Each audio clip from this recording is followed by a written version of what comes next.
Hello বন্ধুরা, good morning. সকলে কেমন আছো? স্বপ্নকা ফ্যামিলির নতুন একটি ব্লগে তোমাদের অনেক স্বাগত, অনেক ভালোবাসা জানাই। তো আজকের ভিডিওটা কিন্তু আমি আমার গাছের ফুল থেকেই শুরু করলাম। তো আমার গাছের ফুলগুলো কেমন লাগছে অবশ্যই আমাকে কমেন্ট করে জানিও। তো আজকে দেখো, সকালে বাসি কাজ সমস্তটা সেরে আজকে কিন্তু আমি সকাল সকাল স্নান করে নিয়েছি। আর এত সকাল সকাল স্নান করে নেওয়ার একটাই উদ্দেশ্য, আজকে আমাদের বাড়িতে কিছু লোকজন আসবে। তো কারা আসবে, সারাদিন আমি কি করব, তার পুরো ব্লগটা তোমরা দেখতে থাকো, তাহলে তোমরা বুঝতে পারবে। তো দেখো, আমি কিন্তু স্নান সেরে এসে এই যে নিত্য দিনের যা রুটিন আমার, সে কাজগুলোই করছি। আর যেহেতু শীতকাল, এগুলো তো করতেই হবে। তো যাই হোক, সেগুলো করে নিয়ে দেখো আমি ঘরের পুজোটাও কিন্তু দিয়ে নিয়েছি। তো তারপরে কিন্তু সোজা রান্নায় চলে এসেছি। তো আজকে রান্না করব একটু সবজি ডাল। তো তার জন্য এই মুগের ডালটাকে একটু ভেজে নিচ্ছি। আর এদিকে সবজি কিন্তু রান্না বসিয়ে দিয়ে আমি কিন্তু কাটাকুটি শুরুও করে দিয়েছি। তো আজকে মেনুতে থাকছে দেখো সবজি ডাল, আর তার সাথে করব বেগুন ভাজা, পনিরের রসা, আর করব মোচার তরকারি, আর হবে মাংস।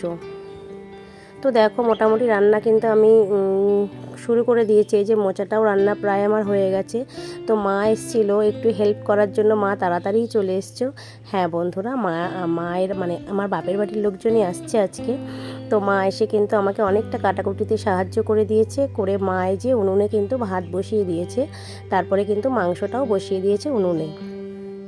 আর এদিকে আমি মাছটা করছি। আর এই যে আমার বাবা এসছে, আর তোমরা তো জানোই আমার বাবা নিরামিষ খায়। তো নিরামিষ রান্নাগুলো কিন্তু আগে আমি করে নিয়েছি। আর লক্ষ্মীও একটু লেটে এসছে, ও কিন্তু এসেই বাবাকে খেতে দিয়ে দিচ্ছে। আর নিরামিষ রান্নাগুলো কিন্তু আমি এই যে ঘরের মেঝেতেই রেখেছি। আর ততক্ষণেও কিন্তু আমার রান্না কমপ্লিট হয়নি, আমি বাইরে কিন্তু মাছটা রান্না করলাম। আর এদিকে লক্ষ্মী এসে মাংসটাকে মানে মা একটুখানি করেছে, আর বাকিটা আমার লক্ষ্মী রান্না করলো আর কি মাংসটা।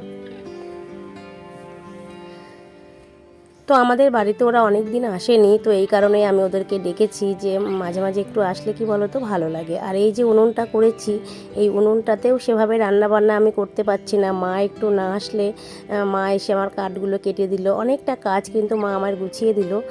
এই উনুনটা আজকেই মনে হচ্ছে একটু ভালোভাবে রানিং হয়ে গেল আর কি। তো কালকে থেকে কিন্তু আমি উনুনটাতে মনে হচ্ছে একটু একটু রান্না করতে পারবো। তো তারপরে দেখো, দুপুরে আমরা খাওয়া দাওয়া সেরে নিয়েছি। লোকে কিন্তু পার্লারে চলে গেছে, ওর যেহেতু পার্লার, ওর তো যেতেই হবে। আর এদিকে আমি কিন্তু বিকালে জামা কাপড়গুলো ভাঁজ করে নিচ্ছি। তো আমার পাশের বাড়ির এক জেঠিমা এসছে, তার সাথেই কিন্তু আমার মা বসে বসে গল্প করছে। আর এদিকে আমি সমস্ত জামা কাপড়গুলো কিন্তু ভাঁজ করে নিচ্ছি।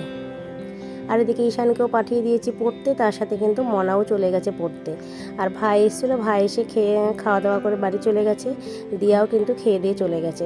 তো আজকে এখন বাড়িতে কেউই নেই, সবাই হয়তো সন্ধ্যার দিকে আসবে। তো মা আর আমি কিন্তু বাড়িতে এখন আছি। এই সমস্ত জামা কাপড়গুলো ভাঁজ না করলে আমি আর সময় পাবো না। তো এই কারণে মা গল্প করছে। আজকে কিন্তু একটু শুইনি, মানে আর শুতে ইচ্ছে হলো না, এত এত কাজ ফেলে থুয়ে আর কি। তো এই কারণে তো আমার প্রতিদিনের মতো আমার ভিডিওর মাঝে আমি সকল বন্ধুদের জানাই অনেক অনেক অনেক ধন্যবাদ, যারা আমার ভিডিও দেখে সুন্দর সুন্দর কমেন্ট করো।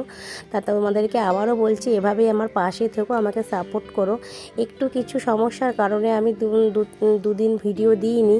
তো তোমরা প্লিজ আমার পাশে সবাই থেকো, আমাকে কিন্তু কেউ ভুলিয়ে যেও না। আমি কিন্তু অবশ্যই ভিডিও দেব। আসলে আমার ফোনটা একটু সমস্যা হচ্ছিলো, যে কারণে আমি দুদিন কিন্তু ভিডিও দিতে পারিনি। ঈশানের বাবা গেছিলো রানাঘাট, ও রানাঘাট থেকে আসতে অনেকটা লেট করলো। তো লেট করে মাত্র স্নান করে খাওয়া দাওয়া করলো। তো আজকে বিকালে, মানে বিকাল বলতে সন্ধ্যাবেলায় এক জায়গায় যাওয়ার প্রোগ্রাম আছে, দেখি যাওয়া যায় কি না। তো তার জন্যই কিন্তু সমস্ত কাজ কিন্তু আমি গুছিয়ে নিচ্ছি। রাতে রান্না বান্না সেরকম নেই, কয়েকটা রুটি করলেই কিন্তু হয়ে যাবে, তরি তরকারি সবই আছে। আর বাবার জন্য একটু রুটি করে পাঠিয়ে দিলেই হয়ে যাবে। বাবার নিরামিষ তরকারিটাও আমি কিন্তু একটু রেখে দিয়েছি। তো এই আমাদের খাওয়া দাওয়া। তো তারপরে দেখো, আমি কিন্তু রেডি হয়ে নেব সন্ধ্যা টন্ধা দিয়ে। ওই যে বললাম একটু যাব রানাঘাট, আসলে রানাঘাটে যাব আজকে একটু বিবেক উৎসবে, অনেকদিন ধরে হচ্ছে। তো একটা দিনও সময় পাইনি। তো হাজব্যান্ড গেছে দুদিন, দিয়াকে নিয়ে গেছিলো একদিন। তো আমি কিন্তু যাওয়ার সময় পাইনি। তো যেহেতু আজকে আসবেন কৈলাস খের, তো এই কারণে আজকে আমি যাব রানাঘাট, ওনাকে দেখার একটু ইচ্ছে। তো যার জন্য সমস্ত কাজ গুছিয়ে আমি কিন্তু রেডি হব। আর আমার সাথেও যাবে কিন্তু আমার ভাই, লক্ষ্মী, এরাও কিন্তু যাবে। ছেলে মেয়েকে অবশ্যই নিয়ে যাব, কারণ কি ওদেরকে ঠান্ডার মধ্যে কোথায় থুয়ে যাব। তো এই কারণে ওদেরকেও নিয়ে যাওয়ার ইচ্ছা। তো দেখা যাক কত দূর কী হয়। তো মা আর জেঠিমা কিন্তু বেশ গল্প করছে অনেকটা সময় ধরে।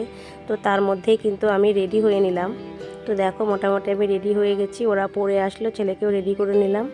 তো লক্ষ্মী আবার বাড়ি গেছে, বাড়ি গিয়ে ও রেডি হয়ে নিচ্ছে, সোনাকে নিয়ে আমরা কিন্তু বেরিয়ে যাব। তো দেখো রাস্তায় চলে এসেছি। লক্ষ্মী গেছিলো মাস্ক কিনতে, তো ফোন করে ঈশানের জন্য একটা মাস্ক আনতে বললাম। কেন কি বলো তো, রাস্তায় যা ঠান্ডা, তো এই নাক মুখ দিয়ে ঠান্ডা ঢুকলেই কিন্তু ঠান্ডা লেগে যাবে। তো তারপরে দেখো আমরা চলে এসেছি রানাঘাটে বিবেক উৎসবে। দেখো প্যান্ডেলটা কত সুন্দর করেছে। আজকেই কিন্তু আমি আসলাম, আর আজকেই কিন্তু অনুষ্ঠান শেষ।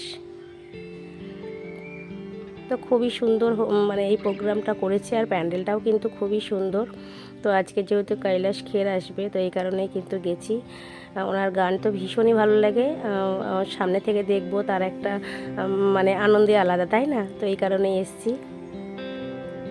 তোমাদের ভেতরের মানে প্যান্ডেলটা একটু ঘুরে ঘুরে দেখাই, দেখো কেমন। আর প্রচণ্ড কিন্তু ভিড় হয়েছিল, আর যেহেতু অনুষ্ঠানের শেষ দিন, তো বুঝতেই পারছো কেমন ভিড়টা হবে। আমরা কিন্তু অনেকটা দূর থেকেই প্রোগ্রাম দেখেছি, সামনে যেতে পারিনি। আর একটা ভিআইপি টিকিট পাওয়া গেছিলো, সেটাই কিন্তু ভাই গেছিলো, মানে আমার ভাই গিয়ে বসেছিল, আমি লক্ষ্মীর ছেলে মেয়ে নিয়ে কিন্তু আমরা মানে সিলভার জোনে ছিলাম আর কি। দূর থেকে ওনাকে দেখলাম, ভীষণ ভালো লাগলো ওনার প্রোগ্রাম।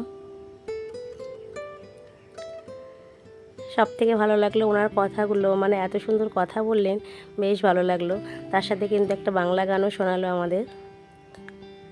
ঈশানের বাবাকে আর খুঁজে পাওয়া যাচ্ছে না, যেহেতু ঈশানের বাবা ভলেন্টিয়ার জোনে আছে, ও এদিক ওদিকই কিন্তু ঘুরে বেড়াচ্ছে। তো তারপরে দেখো বাইরেটা এসে কিন্তু আমরা ছবি তুলছি। আসলে যাওয়ার সময় একটু তাড়াহুড়ো ছিল, যার জন্য একটু ছবি তুলতে পারিনি। তো এই কারণে বেরোনোর সময় কিন্তু আমরা একটু ছবি তুলে নিচ্ছি। তো অনেকটা রাত হয়ে গেছে, কিন্তু প্রোগ্রাম শেষ হতে হতে এখন বাজে কিন্তু 11:30।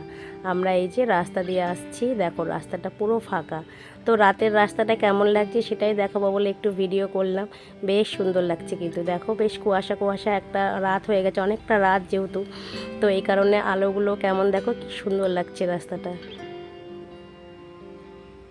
দারুণ লাগছে না? খুব সুন্দর লাগছে, এই কারণে একটু ভিডিও করলাম আর কি। তো আজকের ভিডিওটা কিন্তু আমি এখানেই শেষ করলাম। তো সকলে ভালো থেকো, সুস্থ থেকো, আর ভিডিওটা কেমন লাগলো অবশ্যই কমেন্ট করে জানিও।